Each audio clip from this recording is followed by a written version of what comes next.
So we're just going to go through the same format we've run through. Are you happy to give your permission for all this stuff? Yeah.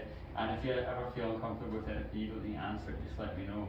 Okay, so just going to start off with, what's your name? So my name's David Butler. Yep. And what do you like to do in your spare time? I like to deconstruct and reconstruct computers, whether it be PCs, laptops, game consoles. Of course, yeah, just whatever, electronic, yeah. So what is your role here? So my role is I'm a customer assistant, contracted for petrol, but I do a lot of customer service work within the main store as well. Yeah. So how are you finding working here? Working in Morrison's, I absolutely love it. Yeah. Staff are friendly, very helpful, and the more I've got to know the staff, it's as if the more cheekier I get, the more cheekier they get. Aye. But it's more to do with the banter. The banter's just absolutely fantastic. Yeah, 100%. I think that's the good thing about it. Everyone's in the same boat, everyone's a team, and we all started off at the same time, so I think it makes it better that everyone's kind of gelling together right now. So is there anything that I or anyone else could do to make this a better experience for you? The biggest thing is having understanding. Yeah. I am diagnosed as Asperger's, which is under the autism bracket. Yeah. Now, it might look like it's uncomfortable for me to talk about, but I prefer to talk about it for two reasons. One, it makes people aware, but it also means that I'm getting the word out that yes, autism and Asperger's can be a hidden disability, and it's not always seen, Yes. and that's the big thing. There is definitely some invisible disabilities out there, and it can be hard for people. I think people are too quick to judge as well, some people out there, so I think it is good that you're getting that word out that might not be able to see it, but I do have it. But listen, I'm happy to tell you stuff about it just so they learn as well. That's it. Yeah, so how was your school experiences? School experience was absolutely dreadful. Yeah. I was brought up in mainstream.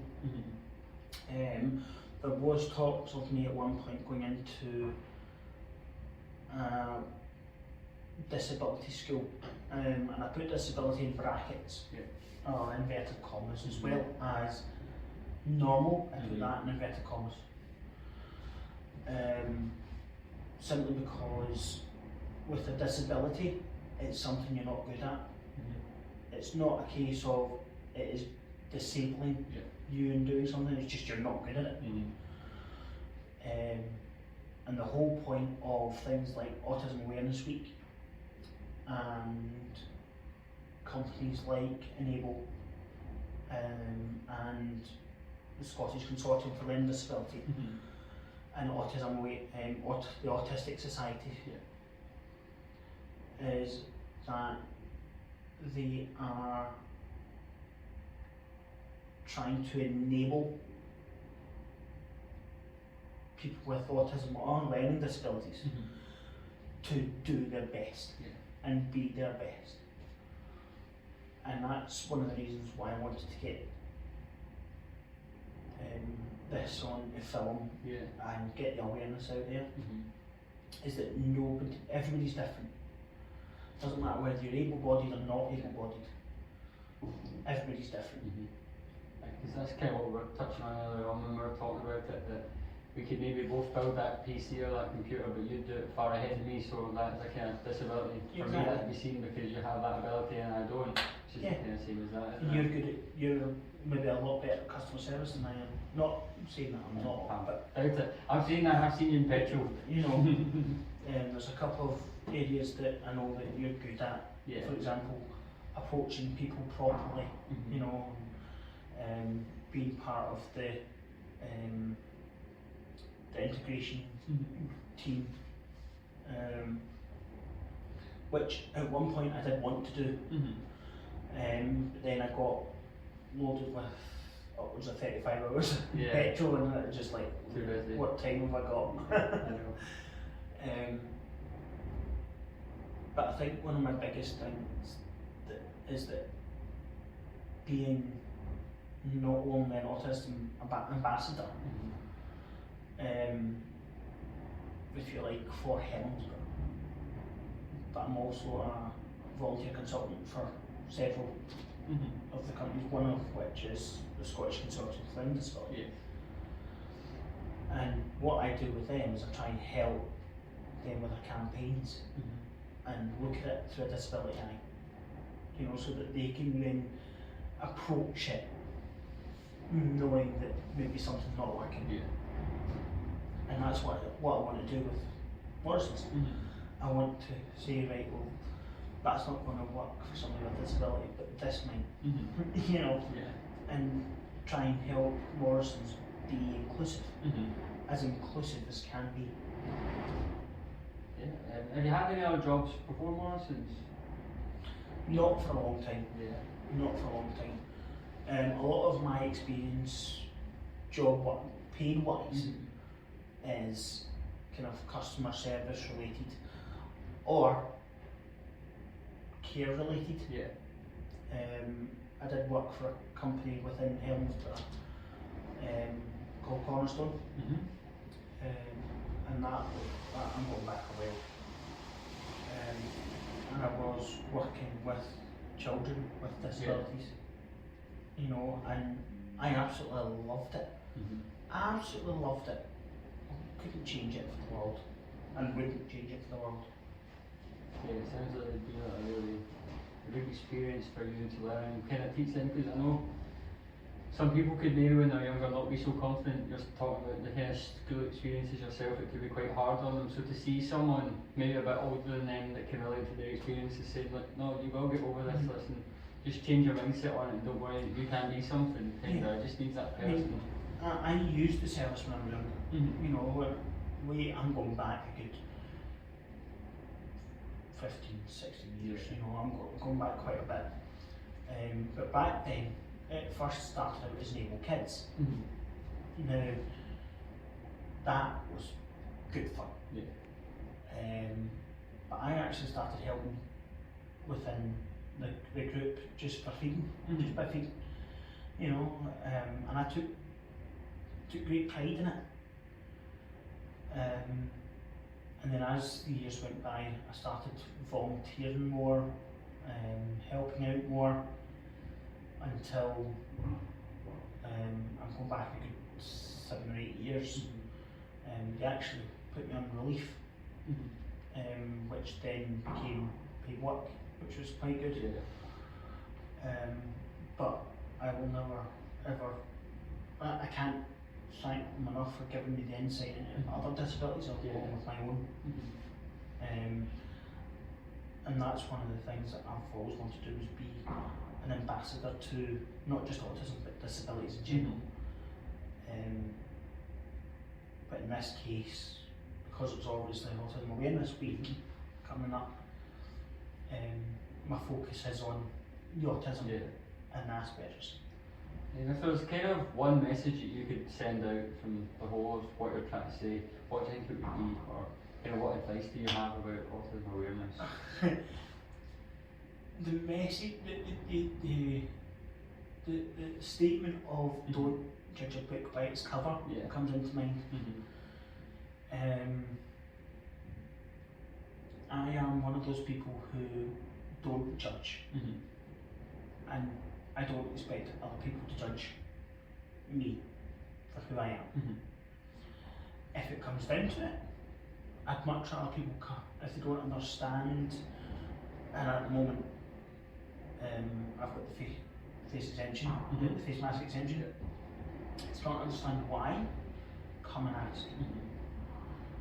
If they don't understand what autism or Asperger's is, come and ask. Because it's not, I can speak for myself, but I have a funny feeling that other people with the conditions will happily explain it. because that is them feeling included, and that's the big thing. It's kind of humanising as well, isn't it? Just getting all those stigmas. Yes, it's breaking barriers, and that is the big thing about Autism Awareness Week. It's trying to break the barriers and showing everybody that we can all work, we can be together. You know, and it doesn't matter whether we're in a wheelchair or sensitive to sound, sensitive to light. Yeah, fine. There's coping mechanisms. There's a thing called reasonable adjustment. Now, for somebody who's sensitive to light, let them wear tinted glasses. You know, somebody who's sensitive to sound, earplugs. You know, earplugs that you can still hear, but it's just not the sound. For somebody like myself, I'm not a big fan of the fire alarm. Right? There's already something in place for that. You just make an announcement to say we're going to test the fire alarm. That's all it takes. You know, I think one of the things within Morrison's that I think that's done in other stores, not necessarily here, is that they turn the lights down. They reduce the music or turn off the music for an hour, a specific day. If that could be increased to 1 hour every day, I think that would make a huge difference. Here, just having that implemented would be a huge difference. I know that there's quite a few people in Helensburgh who have a learning disability. Most often than not, they're accompanied with autism and Asperger's. And just that simple gesture goes a long way.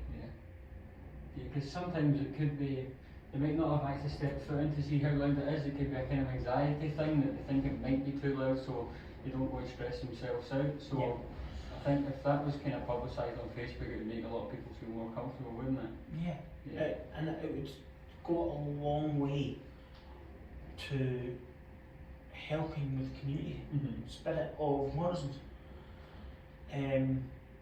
The fact that other shops do it is fantastic. It's helping their community come into the shop. But I've not yet seen it in Helensburgh. And as much as I know that Helensburgh is community orientated, that's just one step more. You know. Now, I'm not going to diss Morrison's in this because Morrison's have been absolutely fantastic. You know, I've got more than one disability, one of which needs a risk assessment, which they've done. They've put in place what they need to put in place, and that's fantastic. You know, so for all of the things that they're not doing, they're doing more in other areas.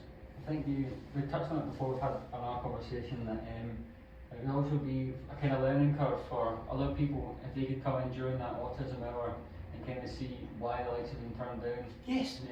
Yeah, and again that helps with the community spirit of Morrison's because I'm going to do this, but normal people get to shop with people who are maybe not abled by the loud music, not abled by the bright lights, you know, and even a dedicated till for disability or people with autism, you know, that's perfect, you know, something that's quick and easy. When I go to other stores that have self-scans, I will always use a self-scan because it means not waiting in queues, it means not being rushed, it means that I know how much I'm spending, and for somebody with autism that is a big thing. You know, that could be the difference between anxiety levels through the roof or a nice can shop. Kind of reassurance that you're in control as well, isn't it? Exactly. So I know Morrison's don't have these self-scans yet. I think it would be a good idea, and it might be something that I might email head office about eventually. Yeah. But if we can, even just a small gesture, turn down the lights, maybe turn down the music for an hour, it all goes a long way.